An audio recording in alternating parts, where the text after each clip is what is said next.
மக்கள் அனைவருக்கும் வணக்கம். மாம்பழம் நிறைய பேருக்கு பிடிக்கும் தெரியும். வீடியோக்காக வாங்க சொன்னோம். 1 கிலோ எடுத்துருக்காங்க.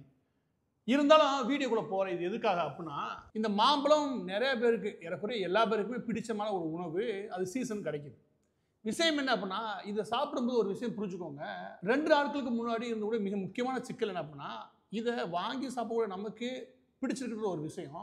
ஆனா இந்த ருசியான மாம்பழத்தை உருவாக்கக்கூடிய விவசாயிகள் இருக்காங்களே, அவங்க 2 நாட்களுக்கு முன்னாடி ஒரு கவலை ஒன்று தெரிவித்து ஒரு போராட்டம் நடத்துனாங்க. எந்த செய்தியும் பெருசாக கவனிக்கவே இல்லை. இதை பாருங்க, மாம்பழம் வாங்கணும், அதோட நம்மளோட பொறுப்பு முடிஞ்சதுன்னு கிடையாது. இதுக்கு நமக்குன்னு ஒரு பொறுப்பு இருக்கு. மாம்பழத்துக்கே நமக்கு ஒரு பொறுப்பு இருக்கு. அது என்ன சொல்லிருக்கீங்க என்னன்னா, இப்போ இந்த மாம்பழத்தை விளைவிக்கக்கூடிய விவசாயிகள் ஒரு 6-7 மாதம் இதை கஷ்டப்பட்டு வெளியே கொண்டு வந்து, இது எந்த அளவுக்கு சுவையானதோ அந்த அளவுக்கு நமக்கு நம்மளுடைய வாழ்க்கையை கெடுத்துருச்சுன்னு ஒரு விவசாயி நினைச்சா என்ன மாதிரி கஷ்டமான ஒரு சூழ்நிலை நீங்க உருவாக்கிருக்கீங்கன்னு புரியுதா?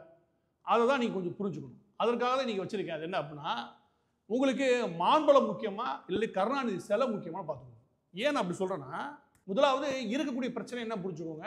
தமிழ்நாடு முழுவதுடைய எல்லா மாம்பழம் விளைவிக்கக்கூடிய விவசாயிகளுடைய முதலாவது பிரச்சனை என்ன அப்படின்னா, ஸோ 17லேருந்து 30 ரூபா ஒரு கிலோவுக்கு 17லேருந்து 30 ரூபாய்க்கு விற்கக்கூடிய இந்த மாம்பழங்கள் இப்போது விற்கக்கூடிய விலைன்றது 5 ரூபாய் தான். 5 ரூபா கொடுக்குறதுக்கே அவ்வளோ பெரிய பிரச்சனை இருக்குது அப்படின்னு சொல்லி விவசாயிகள் போராட்டத்தில் குதிக்கிறாங்க. இந்த பிரச்சனையை பார்க்கும்போது உங்களுக்கு என்ன தோணும் அப்படின்னா, எல்லாம் கமிஷன் மண்டியோட பிரச்சனையா இருக்குப்பா, அதுக்கு நமக்கு என்ன சம்மந்தம், நம்ம காசு கொடுத்தா வாங்குறோம், நமக்கு என்ன பொறுப்பு இருக்குது அப்படின்னு சொல்லலாம்.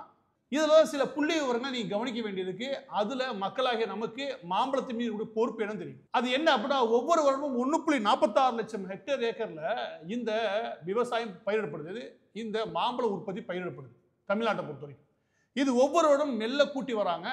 ஒரு 4 வருடங்களுக்கு முன்னாடி 1.4 லட்சம் ஹெக்டேர் ஏக்கராக இருந்தது. தற்போது 1.46 லட்சம் ஹெக்டேர் ஏக்கரில் இந்த விவசாயிகள் இந்த மாம்பழத்தை பயிரிட்டு வெளியே கொண்டு வராங்க. இந்த விவசாயத்தின் மூலமாக ஒவ்வொரு வருடமும் சுமார் 9.4 லட்சம் மெட்ரிக் டன் அளவுக்கு இவங்க உற்பத்தி பண்ணி வெளியே கொண்டு வராங்க. எவ்வளவு? 9.4 லட்சம் மெட்ரிக் டன் அளவுக்கு. இதில் ஏற்கனவே 1 லட்சம் மெட்ரிக் டன் அளவுக்கு ஏற்றுமதி பண்றாங்க. இதன் மூலமாக ஏற்றுமதி வருமானம் மட்டும் நம்முடைய அரசாங்கத்துக்கு 700 கோடி கிடைக்குது. இதை தவிர இருக்கக்கூடிய சுமார் 8 லட்சம் மெட்ரிக் டன் அளவிற்கான உற்பத்தி இருக்கு இல்லையா, அது உள்ளூர் சந்தையை தான் வந்து அடையுது. இதை ஏன் நான் சொல்றேன் அப்படின்னா, ரொம்ப பெரிய அளவு உற்பத்தி அவங்க அதிகரிக்கல, மெல்ல தான் கூட்டிட்டு வராங்க. அப்படி கூட்டும் போதுமே கூட அரசாங்கத்துடைய வழிகாட்டுதல் தான் அவங்க ஃபாலோ பண்றாங்க. இருந்தாலுமே கூட இந்த வருஷத்துல 5 ரூபாய்க்கு அவங்கள்ட்ட வாங்க வேண்டிய அவசியம் எங்கேருந்து வருது?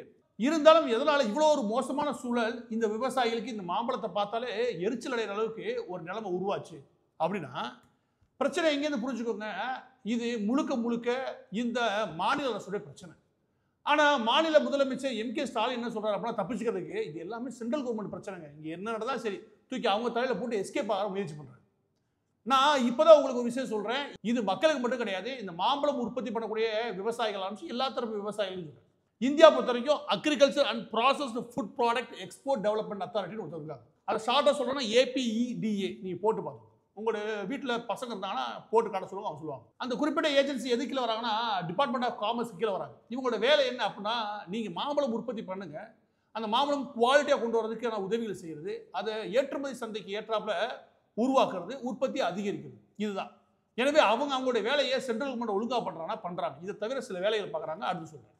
இதுல ஸ்டேட் கவர்மெண்ட் எந்த அளவுக்கு தன்னுடைய பொறுப்பை இழந்து எவ்வளவு மோசமான செயல்படுது அப்படின்ற விஷயம் புரிஞ்சாதான் இந்த மாம்பழம் இன்னைக்கு ஏன் கசக்குன்ற உண்மை புரியும். அது முதலாவது என்ன அப்படின்னா, ஒவ்வொரு காலமும் சொல்லக்கூடிய மிக முக்கியமான குற்றச்சாட்டு என்ன, ஸ்டோரேஜ், அதாவது கோல்டு ஸ்டோரேஜ். குளிரூட்டப்பட்ட பதக்கிடங்களை உருவாக்க சொல்றாங்க. அதாவது நீங்க கோல்டு ஸ்டோரேஜஸை உருவாக்குங்க. சப்ளை அண்ட் டிமாண்டால இந்த பிரச்சனை வருது. அதாவது வாங்கும் திறன் வாங்க வேண்டிய அவசியம் கம்மியா இருக்கு, இல்லாட்டி இருக்கு, ஆனா உற்பத்தி அதிகமாயிருச்சு அப்படின்னா இந்த பிரச்சனை வரும். ஆனா உற்பத்தி அதிகமாகலையே, ஒருவேளை எல்லா ஸ்டேட்லயும் உற்பத்தி, தென்னிந்தியா ஃபுல்லாக ஸ்டேட்ல உற்பத்தி அதிகமானா கூட இந்த பிரச்சனை வரும்னு வச்சுக்கோங்க. ஆனா விஷயம் என்ன அப்படின்னா, இந்த மாதிரி உற்பத்தி அதிகமானாலும் சரி, உற்பத்தி கம்மியானாலும் சரி, இங்க அரசாங்கம் செய்ய மிக முக்கியமான காரியம் ஒன்று இருக்கு. அது என்ன அப்படின்னா, இந்த கோல்டு ஸ்டோரேஜ் ஃபெசிலிட்டி. இந்த ஃபெசிலிட்டியை உருவாக்குறது மூலமாக நீங்க சப்ளை அண்ட் டிமாண்ட் இருக்குல்ல, அதுல சப்ளை செயின் இருக்குல்ல, அந்த செயினை ஓரளவுக்கு உங்களால் மேனேஜ் பண்ண முடியும். அதாவது இன்னைக்கு வித்து தீரணும் அவசியம் கிடையாது. இதை பதப்படுத்தி ஒரு 3-4 வாரங்கள் உங்களால நீடிக்க முடியும்னு வச்சுக்கோங்க. அதுவே ஒரு பெரிய பலன் தரும் இந்த விலை சரிவில் வந்து வெளியே கொண்டு வருது. எடுத்துக்காட்டுக்கு இது ஒரு டிசைன் வச்சிருக்கீங்களே, இந்த கோல்டு ஸ்டோரேஜ் வந்து ஏறக்குறைய 5000 மெட்ரிக் டன்னை தாங்க வல்லது. இதுக்கு உருவாக்குறதுக்கு நீங்க சிமெண்ட் கட்டி பெரிய கன்ஸ்ட்ரக்ஷன் பண்ண தேவையில்லை. ரூஃபை பொறுத்த வரைக்கும் ஸ்டீல்ல உருவாக்கிடலாம். இதெல்லாம் RCC ஃப்ரேம். ஓகே, இந்த ஒரே ஒரு கிடங்கு 5000 மெட்ரிக் டன் கொள்ளளவுடைய ஒரு கோல்டு ஸ்டோரேஜை உருவாக்குறதுக்கு உங்களுக்கு 5லேருந்து 6 கோடி ரூபாய் இருந்தால் போதும். இதுதான் என்னுடைய மிக முக்கியமான விஷயம், நீங்க புரிஞ்சுக்கோங்க. இவ்வளோ பெரிய கோல்டு ஸ்டோரேஜை உருவாக்குறதுக்கு, இவ்வளோ பெரிய பதக்கிடங்கை உருவாக்குறதுக்கு உங்களுக்கு 5லேருந்து 6 கோடி ரூபாய் போகும். 5000 மெட்ரிக் டன்னை பாதுகாக்க முடியும். இந்த விதமாக தமிழ்நாடு கவர்மெண்ட் எவ்வளவு உற்பத்தி பண்ண வேண்டியிருக்குமா? சுமார் 4 லட்சம் மெட்ரிக் டன் அளவிற்கான இந்த மாம்பழங்களையும் பிற சீசன் சம்பந்தப்பட்ட விஷயங்கள்ல, அதாவது இந்த காய்கறிகள் பழங்கள்ல இதை மேனேஜ் பண்றதுக்காக நீங்க ஸ்டோரேஜ் கோல்ட் ஸ்டோரேஜ் யூனிட்டை கட்டுங்கன்றாங்க யார்? மத்திய அரசு. இதுல ஒரு 80 ஸ்டோரேஜ் கட்ட வேண்டிய அவசியம் தமிழ்நாடு கவர்மெண்ட்டுக்கு இருக்கு. 80 குறைஞ்சபட்சம் இருக்கும். ஒன்று கூட கட்டப்படலை. ஒன்று கூட கட்டுறதுக்கான எந்த எஃபோர்டும் எம்.கே. ஸ்டாலின் கவர்மெண்ட் எடுக்கவே இல்லை. இந்த 80 ஸ்டோரேஜ், ஒரு ஸ்டோரேஜ் 5000 மெட்ரிக் டன் கொள்ளளவு தாங்கும்னு வச்சுக்கோங்க. 80 ஸ்டோரேஜ் ஏற்பட 4 லட்சம் மெட்ரிக் டன் தாங்கும். சரியா? இப்போ 4 லட்சம் மெட்ரிக் டன் உங்களால் உள்ள வைக்க முடியும்னு வச்சுக்கோங்க. இந்த சப்ளை செயினை மேனேஜ் பண்ண முடியும். அதாவது இந்த விலை வீழ்ச்சியை முழுமையாக தடுத்து நிறுத்திட முடியும். இன்னொன்று என்ன அப்படின்னா, இந்த மாம்பழம் சீசனில் கிடைக்கல, அது எக்ஸ்ட்ரா ஒரு 45 நாள் கொண்டு போக முடியும். அதோட ரொம்ப முக்கியம், எக்ஸ்போர்ட்டும் பண்ண முடியும். இதை எம்.கே. ஸ்டாலின் தலைமையிலான இந்த கவர்மெண்ட் பண்ணுச்சுன்னா பண்ணவே கிடையாது. எதையுமே பண்ணாம அதுக்கான எந்த முயற்சியும் எடுக்காம இன்ன வரைக்கும் பேன் உட்காந்துட்டு, ஓகே பிரச்சனை வந்துருச்சு அதுக்கு சென்ட்ரல் கவர்மெண்ட்ல போடணும்னு நினைக்கிறது மிக கேவலமான தரம் வச்சுக்கோங்க. இது இந்த ஆட்சியுடைய திறனை என்னன்னு புரிஞ்சுக்கணும். விவசாயிகளுக்கு சொல்றேன், திறனை என்ன புரிஞ்சுக்கணும். அதோட மக்களுக்கு சொல்றேன், நீங்க ஒரு ஆட்சியாளர் தேர்வு செய்யறனா அவங்களுக்கு குறைஞ்சபட்சம் இந்த மாதிரி விஷயங்கள் ஆர்வமா இருக்கும். இவங்களுக்கு இருக்கிற ஒரே ஆர்வம் நடிகர் நடிகைகளை வச்சு எப்படி கலை நிகழ்ச்சி நடத்துற அந்த அளவுக்கு தான். இப்போ இதுல நான் முன்னாடி ஒரு டிபார்ட்மெண்ட் சொன்னேன், அது agriculture and processed food product export development authority. இது இன்னொன்று சொல்லுது, அதாவது நீங்க ஸ்டோரேஜ் ஃபெசிலிட்டி உருவாக்கணும் மட்டும் கிடையாது, இது மத்திய அரசு கீழே. அடுத்த வரிமுறை என்ன சொல்லுது அப்படின்னா, மிக முக்கியமாக ராவா அனுப்பாதீங்க. எடுத்துக்காட்டுக்கு 700 கோடிக்கு சுமார் 1 லட்சம் மெட்ரிக் டன் நம்ம ஏற்றுமதி பண்றோம்னா இந்த மாம்பழத்தை அப்படியே அனுப்பாதீங்க. இது அப்படியே அனுப்புறத விட 6 விதமான ப்ராடக்டை மாத்துக்குன்னு சொல்லுது. மாத்துறதுக்கு மத்திய அரசு உதவி செய்ய தயார், ஆனால் மாநில அரசு அதை எடுத்து எக்ஸிக்யூட் பண்ணி ஆகும். அதாவது அவங்க நடைமுறைப்படுத்தல ஆர்வம் காட்டும்.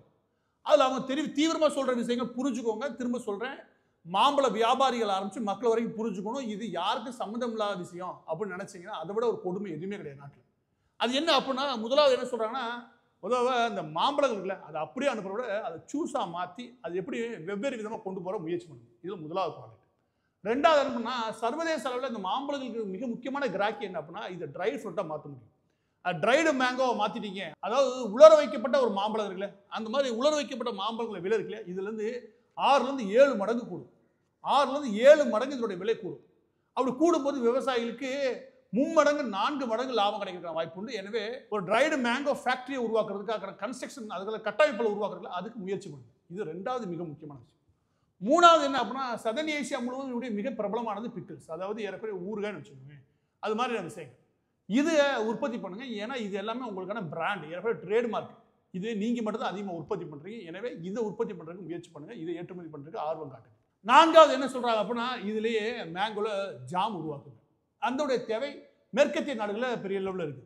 ஐந்தாவது என்ன அப்படின்னா, மேங்கோ ஃப்ரோசன் கியூபா, அதாவது அதை சதுர வடிவில் கட் பண்ணி அதை ஃப்ரோசன் பண்ணிடுவாங்க, அதை ஏற்றுமதி பண்ண முடியும். இதுவும் வெளிநாடுகளில் இதெல்லாம் தேவை தீவிரமாக இருக்கு. ஆறாவது பொடியா மாற்றுறது. இந்த மாதிரி ப்ராடக்டாக மாற்றிட்டீங்கன்னா நீங்கள் இன்னைக்கு வெறும் ஒரு 15லேருந்து 20 ரூபா எதிர்பார்க்கக்கூடிய ஒரு விவசாயிக்கு உங்களால் 30லேருந்து 40 ரூபா கொடுக்க முடியும். அதோட சேர்த்து இதன் மூலமாக ஸ்டேட் கவர்மெண்ட்டுக்கு வருமானமும் கூடும். இதுதான் கடந்த 7-8 வருஷங்களா மத்திய அரசு தீவிரமாக சொல்லுது. கடந்த 4 வருஷங்கள் இது தீவிரமாக அமல்படுத்தப்பட்டு சொல்கிறாங்க. நீங்கள் 2 நாட்களுக்கு முன்னாடி பிஎம் ஒரு லெட்டர் ஒன்று எழுதியிருப்பாரு. அதில் நீங்கள் கவனிச்சிங்கன்னு வச்சுக்கோங்க, இந்த ப்ராசஸ்டு ஃபுட் இருக்குல்லையா, அதாவது ஃபுட் இண்டஸ்ட்ரி எந்த அளவுக்கு மேம்படுது, அதுக்கு நாங்கள் எந்த அளவுக்கு உழைக்கிறோம்னு சொல்லியிருப்பாங்க. அதில் சில புள்ளி வரும் கொடுத்தீங்கன்னா ஆச்சரியமாக இருக்கும். அதெல்லாம் பார்க்கும்போது ஏன் தமிழ்நாடு கவர்மெண்ட் எந்த வேலையும் பார்க்காம இருக்குது? உங்களுக்கு இது சொல்கிறேன் கேளுங்க, ஒரு நாளைக்கு 100 டன்னு சூஸாக மாத்திரக்கான ஃபேக்ட்ரி போடுறேன்னு வச்சுக்கோங்க, அது 25 கோடி ரூபா செலவாகும். இதுவே நீங்கள் அதை உலர் வைக்கப்பட்ட, அதாவது அதை காய வச்சு அதை ட்ரைடு மேங்கோவை மாற்றுறீங்களே, அதுக்கான நீங்கள் ஒரு ஃபேக்ட்ரி போட்டேன்னு வச்சுக்கோங்க, ஒரு நாளைக்கு 100 டன்னை வெளியே கொண்டு வரதுக்கு 15 கோடி ரூபா அந்த போகுது.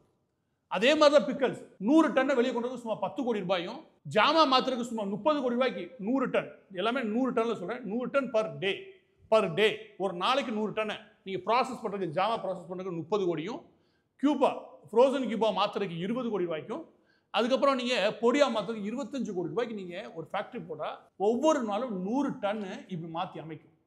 இந்த கட்டமைப்பை உருவாக்குனீங்களா? அதுவும் கிடையாது. எம்.கே. ஸ்டாலின் சொல்ல வேண்டிய பதில் என்னன்னா, இதில் ஏதாவது ஒரு கட்டமைப்பை உருவாக்குறதுக்கு நீங்கள் முயற்சியாக பண்ணீங்களா?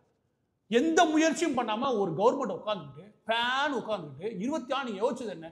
கருணாநிதிக்கு சிலை எங்கே திறப்போம், கருணாநிதிக்கு எங்கே சிலை வச்சுட்டு அதுக்கு சாலையின் பேரை மாற்றுவோம், கருணாநிதி பேரில் எப்படி ஒரு பில்டிங் ஓப்பன் பண்ணுவோம், உங்கள் அப்பா தற்பெருமையும் புகழையும் கொண்டு போய் சேர்க்கிறேன்ற பேரில் மக்களோட காசை கரியாகி அதில் ஏதாவது ஒரு 10% தூக்கி உள்ள போடுச்சுமே இது வந்துடும். 1 கோடி கூட உருப்படியாக செலவழிக்கல. ஆனால் கருணாநிதி செலவழிக்கிறதுக்கு 2000 கோடிக்கு நெருக்கி வெவ்வேறு திட்டங்கள் மூலமாக 2000 கோடிக்கு நெருக்கிங்க. அது கருணாநிதி திட்டங்கள் எடுத்து பார்த்தா 2000 கோடிக்கு மேலே மக்கள் பணத்தை வாரி இறைச்சிருக்காரு எம்.கே. ஸ்டாலின். இது எந்த அளவுக்கு சரி சொல்லுங்க? இந்த ஒட்டுமொத்த ஃபேக்டரி இந்த மாதிரி ஒரு ஃபேக்டரி நீங்கள் உருவாக்கி இருந்தால் கூட ஒவ்வொரு பாடு 100 டன்னை ஹேண்டில் பண்ணணும்னு வச்சுக்கோங்க. இந்த விதமான ஒரு 6 ஃபேக்டரி நீங்கள் உருவாக்கியிருந்தீங்கன்னா இது மட்டும் 1,82,500 டன் அளவிலான மாம்பழங்களை ப்ராசஸ் பண்ணி ப்ராடக்டாக மாற்றிருக்கும். இது அந்த வேல்யூ அதிகப்படுத்துறது மூலமாக விவசாயிகளுக்கு நல்லா கிடைச்சிருக்கும், உற்பத்தி திறனும் மாறி இருக்கும், நம்மளுடைய தமிழ்நாட்டினுடைய பொருளாதார நிலைமை மேம்பட்டிருக்கும், வேலை வாய்ப்பு கூடியிருக்கும். ஏதாவது ஒன்று செய்யலே பார்ப்போம். இந்த ஒட்டுமொத்தமாக செஞ்சு முடிக்கிறதுக்கு உங்களுக்கு எவ்வளோ தெரியுமா தேவை? 120 கோடி கூட தேவை. 120 கோடிலேருந்து 140 கோடி இருந்தால் இந்த வேலையை கச்சிதமாக பண்ணியிருக்க முடியும். இது நீங்கள் பண்ணலை. இந்த கோல்டு ஸ்டோரேஜ் ஃபெசிலிட்டி நான் எவ்வளோ சொன்னேன்? 80 கோல்டு ஸ்டோரேஜ் ஃபெசிலிட்டி, குளிரூட்டப்பட்ட பதக்கிடங்களை உருவாக்க முடியாது. இதை உருவாக்குறதுக்கு சுமார் 400 கோடி ரூபா போதும். 80 இடங்களை உருவாக்க முடியும். இதில் எத்தனை உருவாக்குனீங்க? 0. இப்படி பதக்கிடங்களையும் உருவாக்கல. இந்த மாதிரி இப்போ ஃபுட் ப்ராசஸ் பண்ணக்கூடிய அந்த ப்ராடக்டை மாற்றக்கூடிய வேலையில் அதுலேயும் ஆர்வம் காட்டலை. கடைசியாக வந்து எங்கே நிற்கிறீங்கன்னா நாங்கள் பொறுப்பு இல்லைங்க, மத்திய அரசு தாங்க பொறுப்புன்னு சொல்கிறீங்களே.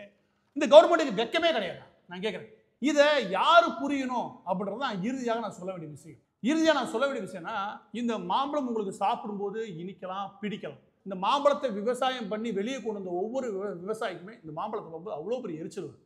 தன்னுடைய வாழ்க்கையவே நாசம் பண்ணிடுச்சு. இந்த 2 சொசைட்டியுமே இங்கே தான் இருக்குது. நீங்கள் வாங்குற கடைகளை நீங்கள் காசு கொடுத்தா வாங்குறீங்க. ஆனால் அதோட சேர்த்து கூடுதலாக மாம்பழத்திலுமே இருக்க வேண்டிய பொறுப்பு என்ன அப்படின்னா, இதை விளைவிக்கக்கூடிய விவசாயியோட நிலைன்னு ஒன்று இருக்கு இல்லையா? அதில் நான் என்ன பண்ண முடியும்? நான் விலை கொடுத்து வாங்க முடியும். ஆனால் ஒன்று பண்ண முடியும், ஒழுங்காக ஒரு ஆட்சியாளரை தேர்வு செய்ய முடியும். நீங்கள் கேவலமான ஆட்சியாளருக்கு ஓட்டு போட்டு மாம்பழத்தை உட்காந்து ஒரு ஓரத்தில் உட்காந்து ருசிக்கலாம். ஆனால் இப்படி நிலைமை எது? 5 ரூபாய்க்கு பர் கிலோ அப்படின்னு கொண்டு விற்கிற நிலைமைக்கு அவனை தள்ளி அவன் குடும்பத்தை நாசம் பண்ணி ஏறக்குறைய 1.46 லட்சம் ஹெக்டேர் அளவுக்கு பதிவு செய்யக்கூடிய எல்லா விவசாயியும் கெடுத்து குட்டிச்சோராகிட்டு கடைசியாக எங்கே வந்து நிற்கிது தெரியுமா? நீங்கள் உருவாக்கின ஆட்சியாளர்கள் இந்த ஆளுக்கு செலவு வச்சு தீர 2000 கோடிக்கு செலவு வச்சு தீர இங்கிட்டு 1 கோடி செலவு பண்ணி இந்த மாதிரி பதக்கிடங்குகளையும் இந்த மாதிரி ப்ராசஸ் பண்ணக்கூடிய ப்ராடக்டாக மாற்றக்கூடிய வேலைகள் எதையுமே செய்யாமல் இருந்துட்டு எம்.கே. ஸ்டாலினால எப்படி வெக்கமே இல்லாமல் மாம்பழ விவசாயிகளுடைய ஒரே பிரச்சனை சென்ட்ரல் கவர்மெண்ட் சொல்ல முடியுது? அதுக்கு காரணம் உங்களால் ஏமாற்ற முடியும். அதை விட ரொம்ப முக்கியம், இந்த மக்களுக்கு எவனை பற்றி அக்கறை கிடையாது. எவன் செத்தா என்ன, எவன் பொழைச்சா என்ன, நம்ம எப்படி ஓட்டு போட்டுறாங்க அப்படின்ற இடம் தானே.